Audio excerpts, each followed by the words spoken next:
तथागत बुद्ध, संतों में संत शिरोमणि सतगुरु रविदास जी महाराज, भगवान वाल्मीकि, संत कबीर, गुरु नानक देव और गुरु गोरखनाथ। भाई मेरे अंदर एक कमी है दोस्तों, मैं डिस्टर्बेंस नहीं चाहता। मुझे समय बता दो कि जब 5 सेकंड बोलिए, 5 सेकंड में 6 सेकंड मिले था मेरी बुनियाद है। और ये अब से नहीं है, अब तो खैर अपने मन से है, लोग सुनते हैं। ये आदत तब से है जब से संगठन स्टार्ट किया था, उससे पहले से। अगर किसी का बोलने गया कहते मुझे 2 मिनट मिलेगी, तो 119 सेकंड में अपनी बात खत्म कर दी। तो निवेदन है, देखो अनुशासन के लोग अनुशासन खुद भी पहले फॉलो करता है। तो निवेदन है जिसको बोलना हो फोन बात करने बाहर चला जाए, वो बिल्कुल यहाँ वरना भी बिल्कुल शांति से बैठ कर सुना। 5 मिनट 10 मिनट 20 मिनट जो भी मैं कहता हूँ, आवाज मेरा चेहरा किसी के पास जा रहा हूँ, मेरी आवाज सब जाएगी। इतने लोग भी बैठे थे तब भी जाएगी। तो निवेदन है, पहली बार आया आ जाए। संत शिरोमणि सतगुरु रविदास जी महाराज, भगवान वाल्मीकि, संत कबीर, गुरु नानक देव, गुरु घासीदास, या वो तमाम संत जिन्होंने भारत की सरजमी पर पैदा होकर के भारत के उत्थान के लिए या भारत के उस वर्ग के उत्थान में काम किया जो कभी बहुत अछूता था। और 21वीं सदी में जन्मे वो तमाम महानायक जैसे छत्रपति शिवाजी महाराज, साहू जी महाराज, कर्पूरी ठाकुर साहब, दुर्जय प्रसाद कुशवाहा साहब, रामस्वरूप वर्मा साहब, बिरसा मुंडा साहब, नरेश सिंह यादव साहब, बाबा साहब अम्बेडकर, फूले साहब, पेरियार साहब, माता सावित्रीबाई फूले, माँ फातिमा शेख और जब तमाम नाम जिन्होंने भारत की क्या मनुष्य की जो व्यवस्था है, समानता की है, उसके खिलाफ जंग छेड़ी, ऐसे तमाम महापुरुषों को, बहुजन महापुरुषों को नमन और नतमस्तक। बहुजन भी किस लिए भाई, मनु ने तो नहीं छेड़ी, मनु ने तो चतुर्वर्ण व्यवस्था बनाई, ठीक, इसलिए बहुजन महापुरुषों को नमन और महत्वपूर्ण नमन डॉक्टर बाबा साहब अम्बेडकर को, जिसने मेरी बहनें बैठी हैं को लेकर के यहाँ पर आराम से सोफे पर हम सब लोग शूद्र समाज के लोग बैठे हुए हैं, ये सब बाबा साहब अम्बेडकर की थे। तो विशेष नमन। और एक और विशेष नमन साहब मान्यवर काशीराम साहब, जिन्होंने भारतीय राजनीति में ये बताया कि भारत में राजनीति सिर्फ पूंजीवादी लोग नहीं कर सकते, जिनके पास धन संपदा हुए नहीं कर सकते, या ऊंची जाति के ऊंची जमीनें रखने वाले लोग ही राजनीति नहीं कर सकते। जो भी शिक्षा के आधार पर, जो भी अपनी बुद्धि के आधार पर सक्षम होगा, उस प्रत्येक वर्ग को राजनीति करने का अधिकार है। तो ऐसे महामानव को क्रांतिकारी सलूट और नमन। और अपना क्रांतिकारी सलूट आज 21वीं सदी में एक ऐसे युद्धवीर को, जिसने जन्म तो भारत में लिया, लेकिन अपनी क्षमता का जो डंका है वो आधे से ज्यादा भारत में बजा चुका है। ये कह चुका है कि न्याय कहीं भी होगा, हमारी जमात तो बुलंद रहेगी। भाई चंद्रशेखर आजाद जी का भी शुक्रिया अदा करते हुए कि उन्होंने एक जमात, जो शासनकर्ता जमात जिसे साहब कहते थे, जो टूट रही थी, उसको पुनः एकजुट करने का काम। शाहजहां की भूमि को भी नमन।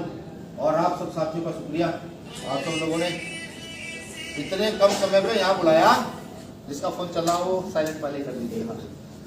इतने कम समय में यहाँ बुलाया, आप सब लोगों का भी शुक्रिया। यहाँ की मंडल कमेटी, जो आजाद समाज पार्टी की मंडल कमेटी है, आपको नहीं लूंगा, नाम बहुत सारे हो जाएंगे, कुछ के नाम याद भी नहीं है, नाम इससे भी नहीं, यादव के नाम नहीं लिया, नारायण बोलते हैं, वो मंडल अंतर जिला अध्यक्ष हो जाता है, कहना भाई हमारे नाम तुमने जुड़वाई नहीं, देखिए होता ही नहीं। तो यहाँ की मंडल कमेटी की, उसका बहुत बहुत आभार। और मंडल कमेटी आजाद समाज पार्टी, जिसमें मुझे देखने को मिला कि यहाँ बहुत समझदार और सीनियर लोग हैं और मंडलों की अपेक्षा, कि यहाँ पर आजाद समाज पार्टी जो हमारी मंडल की कमेटी है और जिला कमेटी है, वो बहुत ही सुलझी हुई। तो आप सब लोगों का भी आभार। ये अपना क्या नाम मिलेगा, शाहजहांपुर और पीलीभीत के जो लोग आए हैं यहाँ पर, जिला अध्यक्ष आए हैं या मंडल कमेटी आई है आजाद समाज पार्टी और भिवानी की या महिला भी, उन सबका शुक्रिया और आभार। ठीक, अब एक शब्द में आप सब लोगों से माफी। कभी मैंने कहा था भाई कड़वे लोग हैं और सच्चाई रखना पसंद करते हैं, झूठ नहीं। किसी ने ये कह दिया तो साहब काशीराम साहब की चर्चा भी पड़ी है और फुले साहब की हमने गुलामी पड़ी है। तो झूठ के आसरे नहीं चलते हैं, क्योंकि खुद काम करते हैं, मिडनाइट मूवमेंट को खुद चलाने की क्षमता रखते हैं, तब किसी दूसरे से उम्मीद करते हैं। हमें समझना पड़ेगा कि आज का राजनीतिक और सामाजिक परिवेश क्या है। आवाज पीछे तक क्लियर आ रही है ना, सबको आ रही है। हमें समझना पड़ेगा कि आज का राजनीतिक और सामाजिक परिवेश क्या है। ये जो आज स्थिति देश के अंदर उत्पन्न है, ये क्यों हो रही है? क्या इससे पहले भी ऐसी स्थिति देश में उत्पन्न हुई? ये हमें समझना। देखिए 1000, 2000, 5000 साल बाद की पुरानी बात तो करूंगा बाद में। पहले अभी यहाँ से 200, 300, 400 साल पहले आपको ले चलते। एक समय वो था जब भारत रियासतों में बटा हुआ था। रियासतों में बटा हुआ, कहीं नवाबों की रियासतें थी, कहीं पठानों की रियासतें थी, कई राजपूतों की रियासतें थी, कई पंजाबियों की रियासतें थी, कई मराठाओं की रियासतें थी। अलग अलग रियासत में था भारत अब से कुछ साल पहले। उसके बाद यहाँ अंग्रेजों की एंट्री होती है देश के अंदर, अंग्रेजों की एंट्री होती है और अंग्रेज इस देश को धीरे धीरे करके गुलाम बना लेते। अब प्रश्न ये उठता है कि जब इतनी सारी रियासतें थी, इतने सारे ताकतवर लोग थे, इतने सारे लड़ने वाले लड़े, उस समय ऐसा नहीं है, मैं ये नहीं कहता नहीं, बिल्कुल लड़े देश के लोग, लेकिन अलग अलग लड़े। और जिन लोगों ने उन्हें लड़वाया वो आज भी यहाँ शासन कर रहे। अंग्रेज यहाँ आए तो गुजरात के और बंगाल, पश्चिम बंगाल के रास्ते यहाँ पर व्यापार करने आए। व्यापार के नाम पर उन्होंने इस देश की एक एक रियासत को तोड़ा और अपने साथ मिला लिया। यानी कि उस समय के स्वार्थी कुछ लोगों ने देश को गुलाम बनाने का काम किया, व्यापार के आधार पर, सिर्फ अपनी जेब मोटी करने के आधार। अब मैं लेकर चलता हूं आपको सन 2022, सन 2019, सन 2014, सन 2017। क्या आज की मौजूदा सरकार देश में व्यापारीकरण के आधार पर चीजों को नहीं बेच रही है? क्या सरकारी संस्थाएं नहीं बेची जा रही हैं? क्या आपको नहीं लगता कि भारत के लोगों को पुनः गुलाम बनाने की एक और प्रक्रिया स्टार्ट हो गई? सबसे पहले तो भारत की जो कुल संपदा है वो यहाँ से 5 से 7% लोगों के पास है। मान के चलिए कि अगर भारत की 100 रुपए की इनकम है तो 100 रुपए की इनकम के अंदर 95 रुपए से लेकर 97 रुपए तक 4 से 5 लोगों के पास है, और जो बाकी 97 लोग बचते हैं उन पे उनके हिस्से में सिर्फ 2 या 3 रुपए आते हैं। तो क्या आपको नहीं लग रहा देश को पुनः गुलाम बनाया जा रहा? हम तो हिंदू मुस्लिम में फंस गए हैं, हमारी जातियां सामने अड़ रही है, हम उन्हीं के चक्कर में फंसे हुए हैं।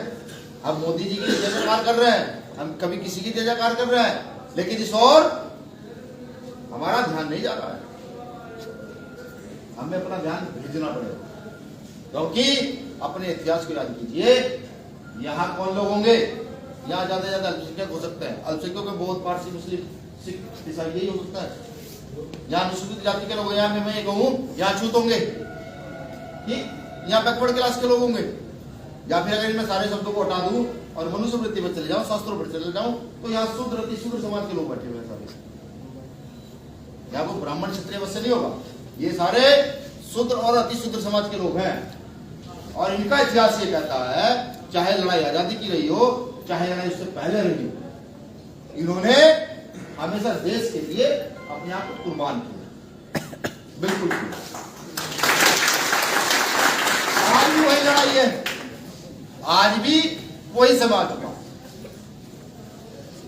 देखिए लड़ने वाले लोग बहुत सारे हैं। मैं ये नहीं कहता कि हम कोई लोग लड़ रहे हैं या भाई चंद्रशेखर आजाद जी को कुछ कोई दिव्य शक्ति की वो लोग नहीं, लड़ने वाले लोग वो तो बहुत सारे हैं।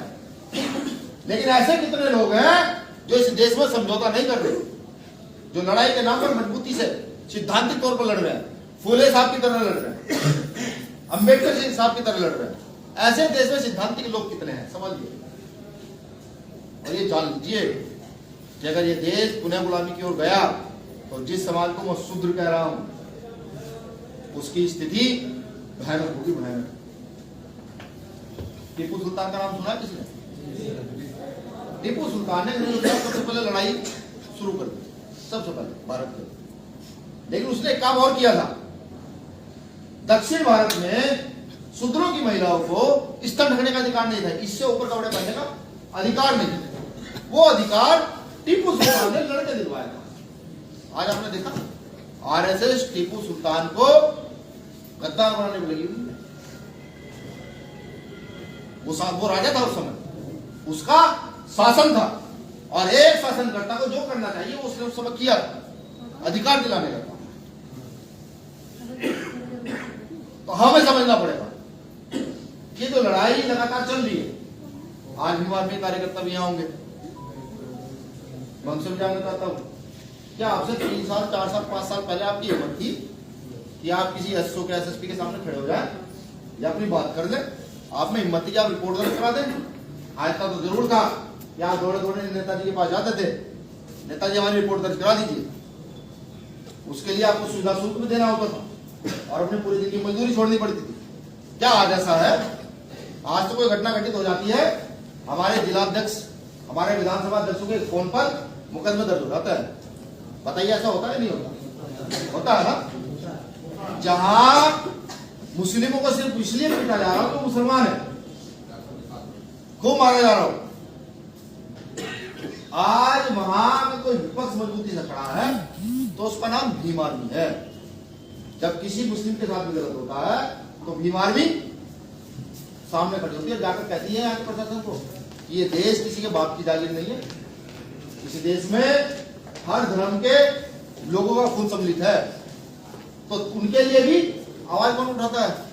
हाँ, ये जरूर हो सकता है, ये नीला कटरा की जज्बात के गले में हो सकता है, उस्मान के गले में हो सकता है, किसी रवि के गले में हो सकता है, लेकिन आवाज उठाती नहीं मानवी है कोई नहीं। अभी बहुत सारी चीजें आप लोगों के बीच में आएंगी।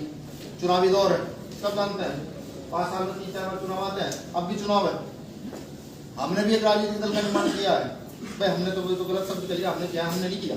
हमने पूछा साहब से, बुद्धिजीवियों से, अपने मंडल अध्यक्षों से, जिला अध्यक्षों से, प्रदेशी कमेटियों से, 24 राज्यों में संगठन है भीम आर्मी का, उन 24 राज्यों के संगठन से पूछा कि जब हमारा कोई राजनीतिक पार्टी साथ नहीं दे रही तो हमें क्या करना चाहिए। तो सबने कहा साहब बाबा साहब अम्बेडकर ने अधिकार दिए हैं राजनीतिक पार्टी बनाने। तो ठीक उसी प्रकार जैसे साहब काशीराम साहब महाराष्ट्र के लोगों को कहते रहे कि नहीं हम इस देश पर राज कर सकते हैं, उन्होंने साहब को तवज्जो नहीं दी, तब जाकर के साहब ने बहुजन समाज पार्टी का निर्माण किया। ठीक उसी प्रकार हमने भी जब फुले साहब अम्बेडकर की विचारधारा को खत्म कर दिया गया तो हमने भी आजाद समाज पार्टी काशीराम का निर्माण कर दिया। इस पार्टी का निर्माण सिद्धांतों के आधार पर किया गया, बिल्कुल सिद्धांतों के आधार पर।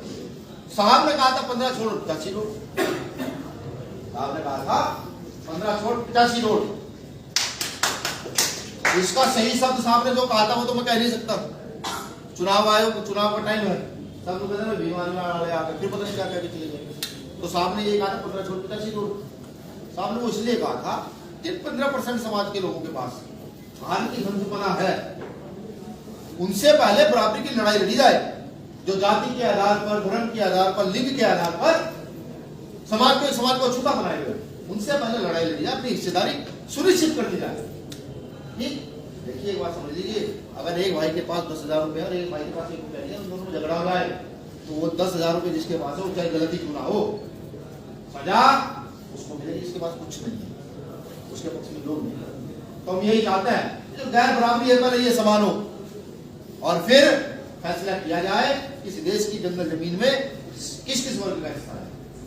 ये नहीं हो पाया, ये नहीं हो पाया।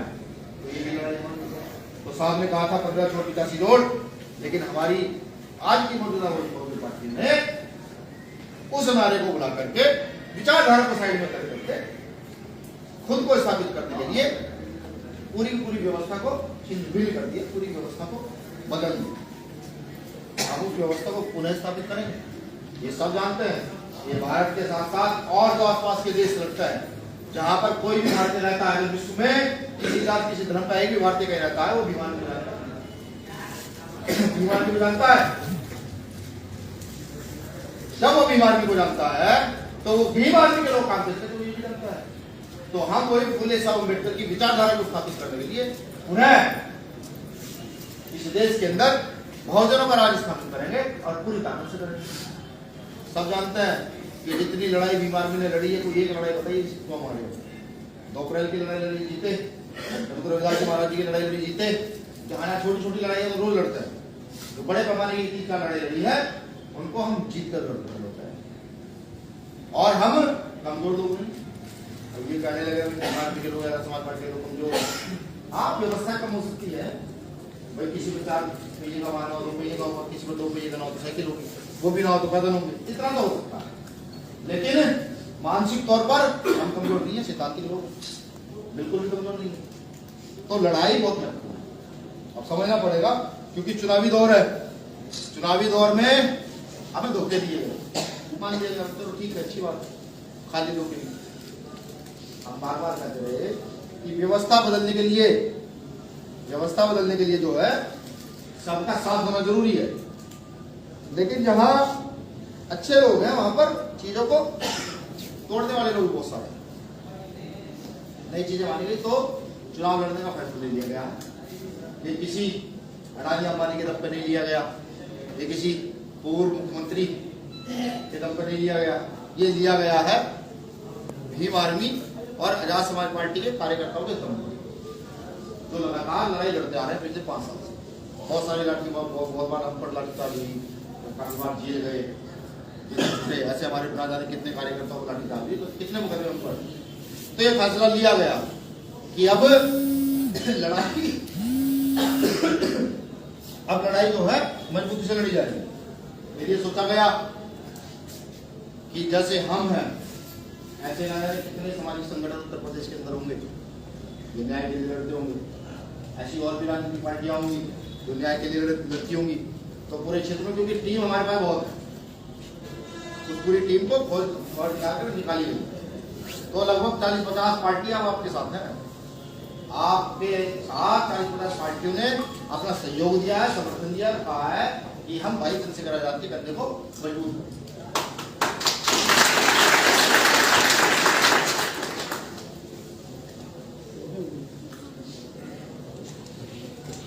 तो इतने सारे लोग चुनाव में उतर रहे हैं, भाई चंद्रशेखर आजाद जी का थोड़ी देर पहले इंटरव्यू देखा, क्योंकि जितना राजनीतिक कार्यक्रम है वो वही देखते हैं। मैं तो समाजिक संगठन कार्यकर्ता हूं, तो मैं सामाजिक व्यवस्था देखता हूँ। तो वो कह रहे थे भाई हम सारी सीटों पर चुनाव लड़ा, ये तो रही सिद्धांतों से परिपूर्ण बात। अब आ जाता है आज के परिवेश में, जहां महंगाई का स्तर लगातार बढ़ रहा है, पेट्रोल की कीमत हो, गैस सिलेंडर की कीमत हो, यहाँ तक कि चीनी दाल की भी कीमत ना हो, गेहूं चावल की कीमत ना हो, वो बढ़ रही है। उधर खैर में यहाँ की सरकार, क्योंकि ये सरकार जो है ये आपको बीमार करना चाहती है, अभी फ्री राशन दे रहे हैं, हालांकि इसके नमक को घोल के देखे तो चावल देखे तो उसमें कीड़े वीड़े भी आ जाते हैं, जो फ्री राशन आ रहा है। मैं भी गया था लेने के लिए, भाई कहता भैया आया है मोदी जी का बड़ा बड़ा फोटो लगा हुआ है, वो बड़ा बड़ा। अब समझ में ये नहीं आ रहा कि राशन फ्री आज ही मिल रहा है या गरीबों के लिए पहले से व्यवस्था की। पढ़ के देखा तो पता लगा पहले मिलता था, पहले फोटो नहीं छपती थी, अब तो फोटो छपने लगी है राशन फोटो।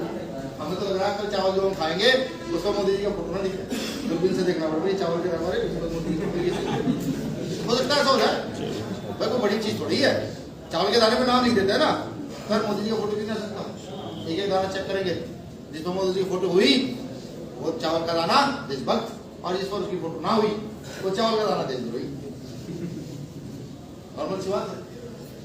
इन सब व्यवस्थाओं के लिए हम लगातार तेजी से काम कर रहे हैं।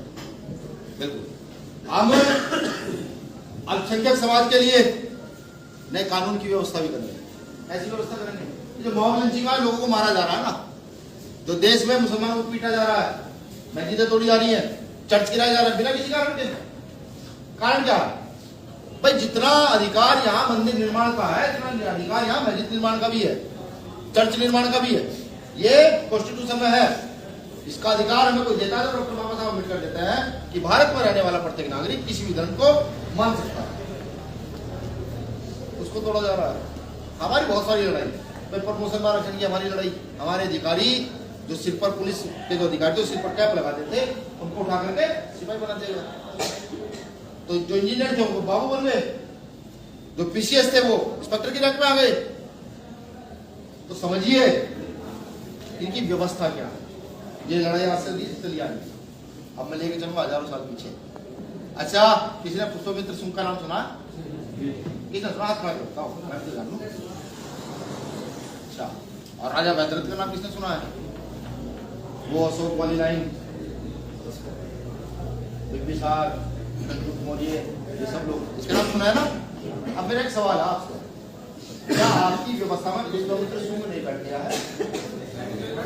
बताओ यार, मुझे समझ रहे हैं कौन है पुष्पमित्र सिंह? तोड़ दी ना सारी व्यवस्था आपकी। सन 2007 में सन 2012 में क्या था यार, बताओ सर, हमारे हो 20 सीट है सर। सन 2017 में क्या था? सन 2019 में क्या था? अरे दूसरी बात कर रहा हूँ, तो आप लोगों घर की बात कर रहा हूँ। मैं कह रहा हूँ सन 2007 से 12 के अंदर आपकी पूर्ण बहुमत की सरकार थी या नहीं थी? 12 में आपकी ही दूसरी पार्टी की पूर्ण बहुमत की समझौते की सरकार थी या नहीं? उसके बाद क्या हो गया? उसके बाद फांसी चढ़ गई। सारे बहुजन लोग, इनको लोकतंत्र में एक आ गया, बाबा साहब अम्बेडकर कह कर गए कि लोकतंत्र वो है जिसके पास सिरों की संख्या ज्यादा होगी।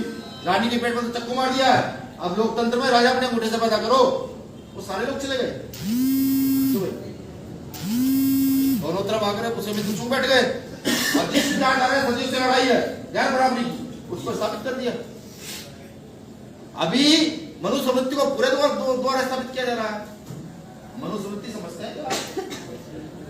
मनुस्मृति भारत का सबसे बड़ा अभिशाप है, भारत के नागरिकों के लिए सबसे बड़ा अभिशाप है।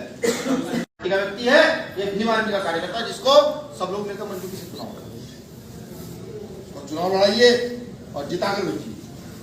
एक चीज समझिएगा, जिस समय फुले साहब लड़ाई लड़ रहे थे उस समय वहां की सामंती व्यवस्था ने, ब्राह्मणी व्यवस्था ने, जब उन्होंने कुछ किताबें लिखी तो उन्होंने कहा फुले ये अगर कर रहे हो इसका खामियाजा भुगतना पड़ेगा। अगर फुले साहब डर जाते, बैठ जाते, तो बाबा साहब अम्बेडकर आज खड़े ना होते। समझिए कि उस समय वो अकेला व्यक्ति, उसने डंका बजाया कि आज बाबा साहब अम्बेडकर के द्वारा लिखित संविधान पूरा भारत चल रहा है। यही बात दीना भाना साहब का नाम सुना? दीना भाना साहब ने साहब काशीराम साहब को एक किताब दे दी, सिर्फ एनालिसिस ऑफ कास्ट, जातियों का समुद्र विनाश। और जब साहब ने वो कई बार पढ़ी, हालांकि मैं भी उसे कई बार पढ़ चुका हूँ, अभी पूरी समझ नहीं आ पाई है, बार बार पढ़ता हूँ, समझने का प्रयास करता हूँ, हर बार पढ़ता हूँ तो उसमें निकल रहा है। साहब काशीराम साहब ने पढ़ी और नौकरी छोड़ी, घर छोड़ा, सारी व्यवस्थाएं छोड़ी, और ना जाने कितने लीडर पैदा कर दिए उस समाज में, जिसको कोई बात नहीं बताता था, जिसको कोई पानी नहीं पिलाता था। तो अब सुधरने का समय है। आप जाइएगा यहाँ से, बताइएगा हमारी पार्टी का नाम क्या है? यार ये बड़ी दिक्कत है हमारी। बुद्धिजीवी लोग ये कहते थे जब गांव में चोर घुसा ना तो शोर बताना चाहिए, समझ रहे हैं? क्या करना चाहिए? शोर बताना चाहिए। इतना बहुजन समाज पार्टी का नाम भी अगर ढंग से नहीं ले पा रहा तो विधायक का खाल बनाया करें। क्या नाम है हमारी पार्टी का? और चुनाव चिन्ह का क्या नाम है? दो चीज याद रखनी है, तीसरी कोई चीज याद रखनी। यहाँ से जाने के बाद गली मोहल्लों में, यारों दोस्तों में, रिश्तेदारों में जाकर कहना है कि हमारी पार्टी का नाम ये है, हमारा चुनाव चिन्ह ये है, और अपना काम बताना है जाकर। जो काम आप क्षेत्र में करते हो, जो काम आप समाज के लिए करते हो, जो काम आपके नेता करते हैं, वो जाकर के बताना है और कहना है कि अब वोट हमें चाहिए। ठीक उसी प्रकार जिस प्रकार सुबह से शाम तक मजदूरी करता है, शाम को मजदूरी चाहिएगी।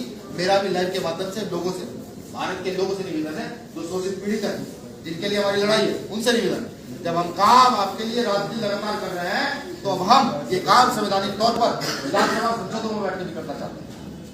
सड़कों की लड़ाई हम मजबूती से लड़ रहे हैं और हमेशा लड़ेंगे, लेकिन अब हमें अपने लोग वहां भी चाहिए जहां से सारे बिल, सारे कानून पास किए जाते हैं, वहां हमारे लोग। मुझे पूरी उम्मीद है कि आप सब लोग जो है इस काम को करेंगे। भाई साहब ने जो मैनिफेस्टो निकाला है, समाज पार्टी का जो मैनिफेस्टो निकला है, वो देख लिया सब लोगों ने? कितने लोगों ने पढ़ा अब तक? चलिए ये बता दीजिए कितने पॉइंट होंगे। अगर ये बता देना मैं मान जाऊंगा आपने पढ़ा।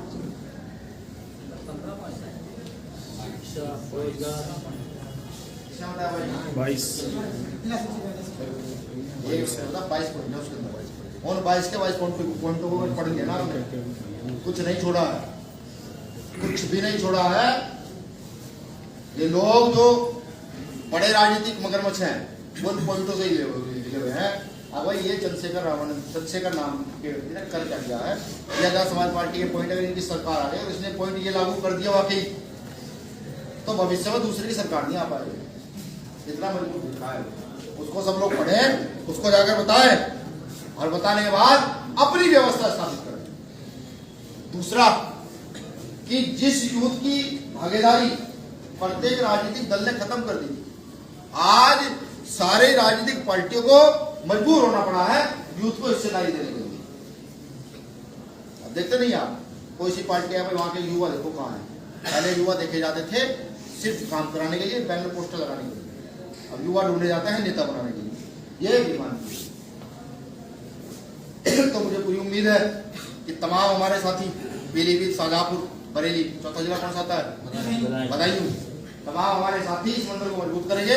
जो प्रत्याशी यहाँ की टीम ढूंढकर उतारेगी उन प्रत्याशी को जिताने का काम करेंगे, अपना वोट बैंक बढ़ाएंगे। और जो महत्वपूर्ण बात साहब का सिराम साहब कहते थे, जो आदमी सहारा देता है वो सहारा देता है।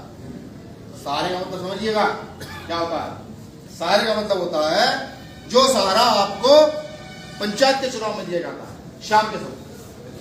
कौन सा सहारा जी, कितने लोग समझ खड़ा होता है, आप समझिए मैंने क्या कहा, नहीं समझ पाए। शाम को पंचायत के चुनाव में जो आपको मदिरा पान कराया जाता है, जो वोट की खरीद फरोख्त के लिए मिठाई बेटी भेजी जाती है, जो वोट की खरीद फरोख्त के लिए मास्क भी भेजा जाता होगा, जो वोट की खरीद फरोख्त के लिए धन का प्रयोग किया जाता है, उसको क्या कहते हैं, सहारा। और जब आप सहारा किसी का लेंगे तो इशारा किससे मानोगे, मेरा नहीं मानोगे, उसी का मानोगे ना।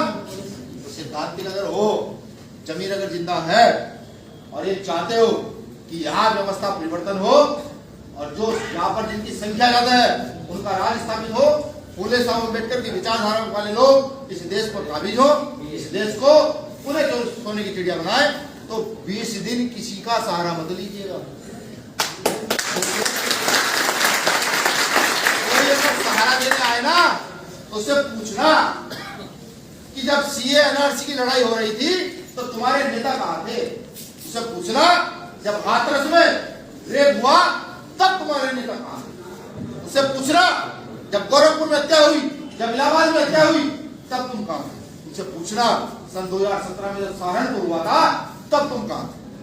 अगर उन्होंने इस चीज का दिया आपको जवाब, उनके नेताओं को आ गया जवाब, तो मैं आपके जवाब कहूँगा, मैं भी वही बोलूँ जहां भी आप करें। लेकिन अगर जवाब ना आया तो वह फिर एक ही नारा, एक ही नाम, आजाद समाज पार्टी का चुनाव। ये दिमाग में चाहिए, सहारा मत लीजिएगा। और ये तय है, लिख कर देता हूं, जितने जिले हमारे हैं ना, जितने मंडल हमारे हैं, इन मंडलों से अगर एक एक प्रत्याशी भी आपने जिताकर भेज दिया ना, तो विधानसभा में कानून वो पास होंगे तो बहुजन समाज के हित में होगा, कानून पास नहीं होगा। अगर एक एक मंडल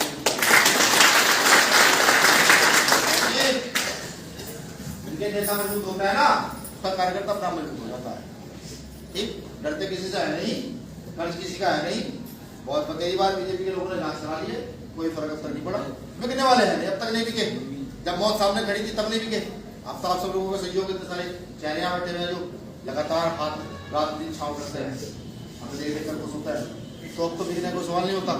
और डरते भाई किसी से है नहीं, ये विरासत में मिला है।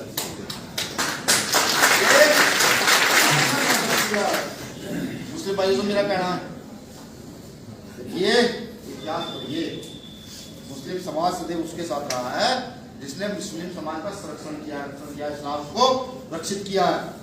जब जब इस्लाम पर कोई आंच आई है, मुसलमानों को आंच आई है, वो खड़ा हुआ।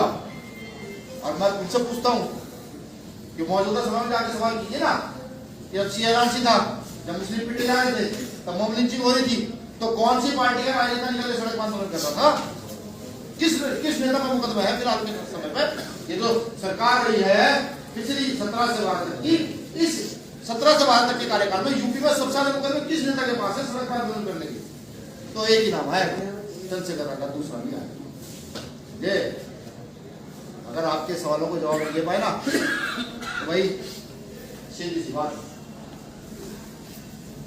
मेरे साथ कोई गद्दारी करता तो मैं तो अपना जूता में सकता हूँ, समाज को भी अपना दिमाग और जूता दोनों बदलने। ये व्यवस्था यहाँ की गैर बराबरी की व्यवस्था को बदलने के लिए भी है, ये व्यवस्था इस देश को बचाने की व्यवस्था को लेकर के। वरना 5 से 10 साल में आप ये कहोगे कि आप हम क्या करें, रोटी खाने को नहीं मिलेगी। ये जो विकास का ठीकरा फोड़ा रखा ना कि विकास करेंगे विकास करेंगे, विकास कर दिया इन्होंने।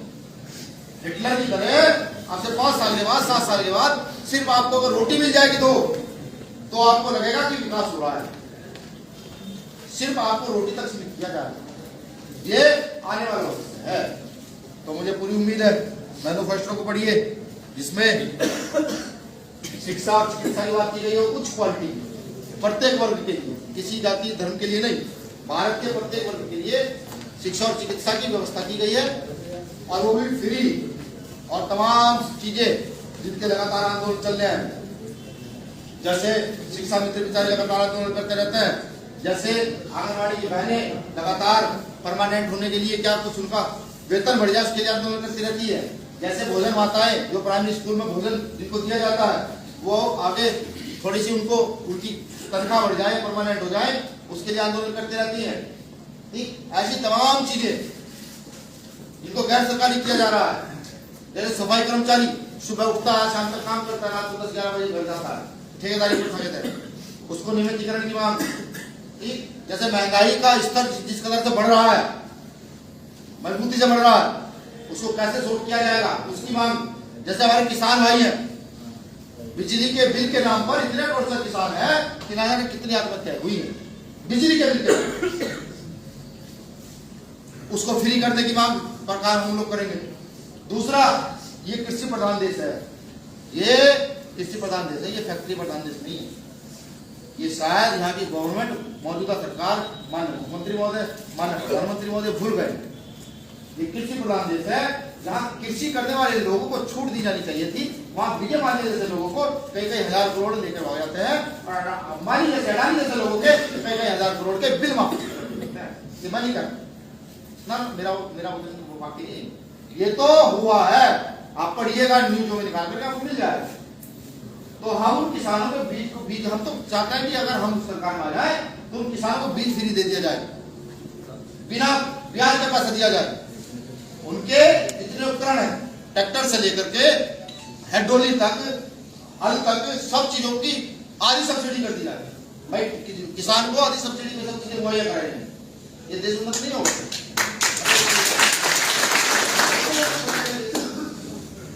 लेकिन वो जानते हैं ना, अगर उन्होंने ऐसा कर दिया तो वो इस देश को गुलाम नहीं बना पाएंगे। अभी आपके रंगे से लोग भी जिंदा है, यहाँ हमारे मीडिया साथी भी जिंदा है। तो इस देश को बचाने की मुहिम में और अभी लड़ाई गैर बराबरी की है और देश बचाने की है। हम तो इस लड़ाई को छोड़ेंगे नहीं।